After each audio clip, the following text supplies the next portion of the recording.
Hello అండి, అందరికి నమస్కారం. ఏంటి డబ్బులు చూపిస్తుంది అనుకుంటున్నారా? పిల్లలకు అప్పుడప్పుడు డబ్బులు ఇస్తే వాళ్ళు జమ చేసుకొని డబ్బాలో దాచిపెట్టుకున్నారు. నేను పిల్లలకు చెప్పాను అనమాట, నేను 10 రూపాయలు ఇస్తే మీరు 2 రూపాయలు ఖర్చు చేసుకొని మిగతా గల్లలో వేసి పెట్టుకుంటేనే మీకు డబ్బులు ఇస్తానని చెప్పాను. వాళ్ళు అదే విధంగా చాలా రోజుల నుంచి జమ చేసి పెట్టారు. ఈ డబ్బులన్నీ జమ అయిన తర్వాత నువ్వేం చేస్తావమ్మా అని అడిగారు. నేను ఏం చేస్తానో మీకు చెప్తాను, మీరైతే జమ చేసి పెట్టండి అని చెప్పాను. ఏంటి 500 నోట్లు ఉన్నాయని చూస్తున్నారా? చిల్లరంతా నేను తీసుకొని పెద్ద పెద్ద నోట్లు వాళ్ళకి ఇచ్చాము. అలా చేసుకున్నందుకు వాళ్ళు చాలా హ్యాపీగా ఫీల్ అయ్యారు. డబ్బులన్నీ జమ అయిన తర్వాత ఇంట్లో మిక్సీ ఖరాబ్ అయింది.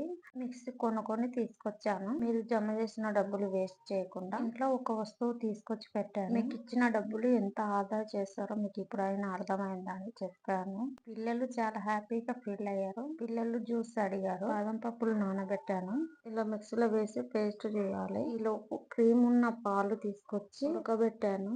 చూడండి క్రీమ్ ఎలా వస్తుందో స్పూన్ కి. ఇది క్రీమ్ ఉన్న పాలు తీసుకొచ్చాను. పాలు మరిలిన తర్వాత పిల్లలకి ఇలాంటివి నేర్పిస్తుంటే చాలా హ్యాపీగా ఫీల్ అవుతారు. డబ్బులు ఎలా ఖర్చు పెట్టాలో కూడా వాళ్ళకి అర్థం అవుతుంది. పట్టిన బాదంని వేసుకోవాలి. 5-10 నిమిషాలు మరలబెట్టాలి. నేను బాదంని పొట్టుతోటి వేసుకున్నాను. మీకు వద్దు అనుకుంటే తీసివేయండి. చూడండి చక్కగా మరిగినాయి. పిల్లలకు జమ చేయడం నేర్పిస్తే పిల్లలకు డబ్బు విలువ తెలుస్తుంది. ఇది చిక్కటి పాలు కాబట్టి నేను పంచదార 1 స్పూన్ వేసుకున్నాను. చిక్కటి పాలు కాబట్టి తీయగా ఉంటాయి, అందుకే చక్కెర తక్కువ వేసుకుంటున్నాను. పాలు చల్లారిన తర్వాత గ్లాస్ లో పోసుకొని ఫ్రిడ్జ్ లో పెట్టాలి. చల్లగా అయిన తర్వాత చాలా టేస్టీగా ఉంటుంది. బాదం మిల్క్ తయారు చేశాను.